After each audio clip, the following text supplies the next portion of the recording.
Good evening, YouTube. You guys are now watching another segment of the TheCaliEffect. Today we're going to be doing the Blackwing deck profile on DevPro for two specific reasons. The first reason is that my camera's having technical difficulties. The second one is that I did not feel like building two Blackwing decks, but at the same time I wanted to show you a difference between the Blackwing variants I would play. This is the Blackwing deck I would be playing more so at a local level. I probably would be maining 3 copies of Icarus Attack depending on my local level. Like, for example, if I know only 3-4 people are playing Burning Abyss in a 50-man tournament, then I obviously don't need to prepare myself for decks like Burning Abyss. And as you guys can see, Raigeki is an obvious in-deck staple in said situation. It's going to be 2 Sirocco, 3 Shura, 3 Bora, 1 Zephyro, 1 Kachi, 3 Kalute, 2 Gale, and 3 Blizzard. Now, I really did not want to run Blizzard at 3, but I mean, if you're not playing against Winda, then it's really, really good, and I feel like that's like the only time it has a bad matchup. Whereas if your opponent does have Winda.deck, you can't go into your XE, you can't go into your synchro play that Blizzard normally brings to the table. So, like, I mean, that's obviously the only reason why I would run less. But with that being said, the deck is heavily focused on reducing the opponent's monster's attack, or even having your monster gain attack, so I can get over them with Shura and Bora. Bora will inflict piercing damage. Shura will special summon from the deck. More often than not, we special summon we special summon Kachi, and then go on a Master Key Beetle. We have Vanity's Emptiness face down. We have the Key Beetle lock with Vanity's Emptiness and Key Beetle, and we can more than likely steamroll our way from there. Another thing is that Shura can bring out Gale to the side of the field in synchro. If you guys did not know, let me type it in for you Blackwing players that are pretty veteran. I am not running Vayu Emblem Honor. My thought process behind not running Vayu is that my only 5 would be Armadas. So main phase 2, Shura knocks over a monster, I special summon Vayu, and then I go into Armadas. I feel like that's a lackluster play. And secondly, it can't make any level 5 Blackwing synchro. The only Blackwing synchro that we do have that is level 5 is Graham Crackers. How do you say his name? Or is it just Graham? Yeah, alright, there it is. It's Graham Crackers, and he is the only guy that can be made, but he can't be made through Vayu and Graveyard. Had he been able to be made through Vayu to Graveyard, we probably would be talking about this a whole lot more differently, but that's the biggest reason why I dropped Vayu. I know Armor Master is nice, Armed Wing is nice, you know, a free synchro from the graveyard, that's nice, but against certain matchups, it's just like, okay, you just have another monster that really doesn't help in any way, shape, or form. Allure Darkness, I felt, was kind of mandatory in this build, because there's sometimes you draw Blackwing monsters like you don't need, such as maybe an extra Blizzard, or maybe Siroccos where you already have board presence and you just go Allure. Maybe I can draw some other options. Raigeki, obvious. Pot of Duality is obviously an obvious main deck option in here, just because the deck does special summon, but I can turn off my special summons and turn on my special summons whenever I need to. I felt that 3 was too much and 2 was perfect. Triple copies of Forbidden Lance. Now, there's a couple of reasons why I want triple copies of Forbidden Lance. I do not want my first summon interrupted, because that's Blackwing's biggest weakness. On the contrary, you guys could run Trap Stun.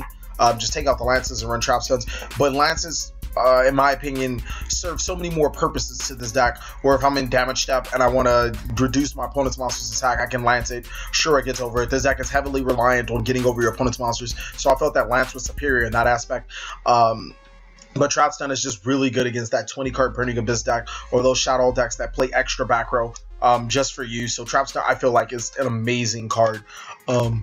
Next would be Triple Whirlwind. Triple Whirlwind is, I mean, it's standard. It's our reinforcements that are army to the deck. 2 copies of Icarus. Like I said, I wanted to run 3 if we're at a local level, depending on if I don't see a lot of Burning Abyss players or a lot of Shadow players, or, you know, just Yang Zings, or a lot of floater type decks. I would definitely probably switch to 3 Icarus Attack. I mean, if worst case scenario, I use Icarus Attack on my opponent's in phase to destroy their back row and just start, you know, going off from there. Delta Crow Anti-Reverse, it's a nice card at 1. I definitely would not main board or even sideboard any more than 1. The biggest thing about it is that if you open it and you go first, you set the Delta Crow Anti-Reverse, your opponent sets up, and then you go Anti-Reverse and you heavy, or not even Heavy Storm, you Harpy's Feather Dust to them and just continue on with your play. That's the only huge thing I like about Anti-Reverse. Mid-game to late game, it's not an amazing card, since a lot of people play a lot of chainable traps, so it's like, whatever. 2 copies of Deep Prison. I probably wind up dropping the Deep Prisons. Don't get me wrong, they're really nice cards, but I probably would main maybe Breakthrough Skills or even Forbidden Chalices or just another form of Effect Negation, because I feel like Effect Negation is key to winning any of these games playing Yu-Gi-Oh! In this type of format. Compulse, I decided to actually drop Bottomless. The only thing you guys are going to see is the Compulse and the Solemn. Bottomless, I feel, is inferior this format to the top decks, or really to just a lot of decks completely. I feel that Bottomless just is not as good as it used to be. And if I don't main deck it, then I really don't need to side deck it. It really doesn't, you know, help.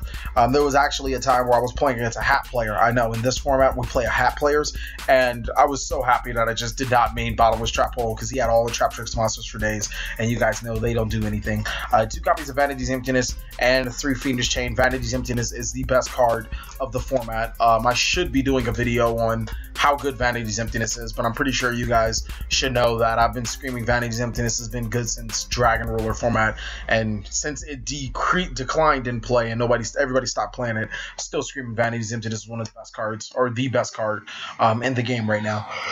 So of course, any deck that's running Vanities, or that doesn't need to special summon or can just lock the opponent out from special summoning, should be running Vanity's Emptiness and nothing much else to that. As for the extra, I feel Bills is superior to Stardust. I feel like Bills is probably one of the best synchros this deck can make. More often than not, if I first turn it, I'm summoning in defense. It's still a really good card. It can't be destroyed by card effects. I mean, that's kind of looked down upon because there's not a lot of cards that destroy by card effects. But keep in mind, at a local level, people play Raigeki and Dark Hole. So yeah, Bills is probably my #1 option to go to if I ever go to 8. Next will be Crimson Blader. Depending on the matchup, Crimson Blader obviously wins you a game. It will be the first. And then everything else is staple. You have Armor Master, Black Rose, Goyo, Armed Wing. Vulcan really does get in there, bouncing back. Black Whirlwinds, or, you know, Fiendish Chains to my hand, and it's just really good. Armadas, Key Beetle for the lock. This deck loses heavily to hands because you have so many monsters committed to the board, so many spells and traps committed to the board, so I was like, I have to make Black Tripricorn. It also helps in the Bujin matchup. 101, Castell, Exciting, Dweller, and Rhapsody. I feel like Rhapsody is one of the best Xyzs in the game, period. It's really good, and first looking at its effect you just think it's trash, but I think it's definitely a staple.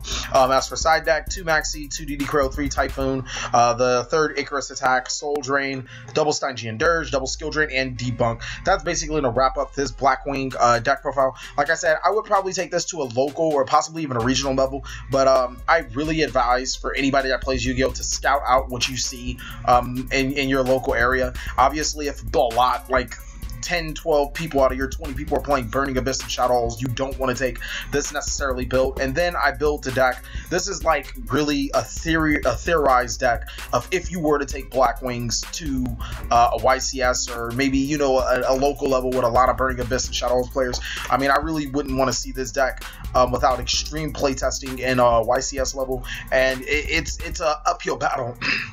It's an uphill battle because this deck really has to deal with a lot of BS that the opponent brings out. So 2 Sirocco, 3 Shura, 3 Bora, Zephyro, 1 Kawachi, 2 Kalut, 2 Gale, and 2 Blizzard. Now, as you guys can see, I cut one of the Blizzards. I actually wanted to cut 2 of the Blizzards, but I know Blizzard is a really good card in this deck. The biggest reason why I wanted to cut Blizzard is obviously because the Shadow Winder. The Burning Abyss matchup is still pretty fine, but I do not like getting summoning Blizzard and then get Emptiness. It's not really cool, and that's just something I wanted to address right there. Allure Darkness, Double Duality, Book of Moon, Triple Lance, and Black Whirlwind. That's practically going to stay the same. As for traps, the 2 Icarus are still going to stay in because I just feel like Icarus is just really good still to the day. It's just a card that I can't ignore. The Delta Crow, the Black Sonic, I actually wanted to test this out against the Meta 1 decks because it's essentially a Mirror Force, but it banishes all your opponent's monsters. I know the Shadow players and some of the Burning Abyss players, they like to overextend when they see a lower tier deck, so I really want to capitalize over their overextension and Black Sonicum. I really feel like this could possibly win me a game, so I was like, why not just put it at 1 in this particular build, especially if I'm going against Burning Abyss and Shadows all day. I'd give it a shot. It's also an out to wind up. Double Breakthrough Skill, Compulse, double Vanity's Emptiness, double Fiendish Chain, and double Skill Drain in the main board. I have 6 forms of effect negation, so I'm going to say fuck you to all of the Shadow and Burning Abyss players for this. Satella Knight, any deck that's just like effect heavy can get the D through this deck. It's a really, really good concept that I feel strong about with the 2 Fiendish Chains, 2 Skill Drains, 2 Breakthrough Skills. I'm even sideboarding 2 Forbidden Chalice, so effects are not going to go down. I'm going to force you to battle me the normal way that people do, so it's not going to be pretty, because more often than not, Blackwings win. As for the extra deck, it's practically remained the same. I feel like these are like the best available options. For the side deck has changed. It's going to be 2 copies of Doom Caliber Knight. Doom Caliber Knight is like one of the best stun cards. I feel like it's really good, especially if you play it right. Effect Veilers, Maxis are no longer being cited, so Doom Caliber Knight can really shine, just negating your opponent's monster effect. Hopefully a critical monster effect that they need, but you really have to play this card wisely, as well as Thunder King Ryo and 2 copies of Banisher of the Radiance. These cards are really, really good, but you have to play them wisely. As you guys can see, Blackwing's already a stun deck, so I'm like, if I'm siding against any of the meta decks or any of the graveyard reliant decks, I'm just gonna sideboard all of the cards that are just uberly graveyard reliant, or side the stun element that just completely destroy the decks that are uberly graveyard reliant. And then 3 Typhoon, 2 Forbidden Chalice. Chalice is more so I can turn off Thunder King Ryo and Banisher Radiance. It's also a really good effect negation card. There's some cards that necessarily conflict with Skill Drain, such as being Banisher. So like it's really a game time decision or a game 2 decision if I do take Skill Drains out. But if Skill Drains already, or I feel they're already a strong matchup, I probably will not take Skill Drains out, and I'll probably risk this with the Triple Lance. Next is the macro. So yeah, I'm really like going after these decks' throats with 4 ways to banish cards from the from the field, and then 2 Stingy and Dirge, because Stingy and Dirge has not let me down. With that being said, I really hope you guys have enjoyed both the Blackwing deck profiles. I really would like to work on the YCS build, just because like it's really a theory, it's not really a thrown together, but what you guys seen before was the Blackwing deck profile. Probably more than likely I was gonna show you guys in real life. Stay tuned for the next deck profile. It will be done on my camcorder. We're working on a lot of other things to make it even better. But thank you guys for watching another segment of the Cali Effect. Please like, comment, subscribe, but most of all,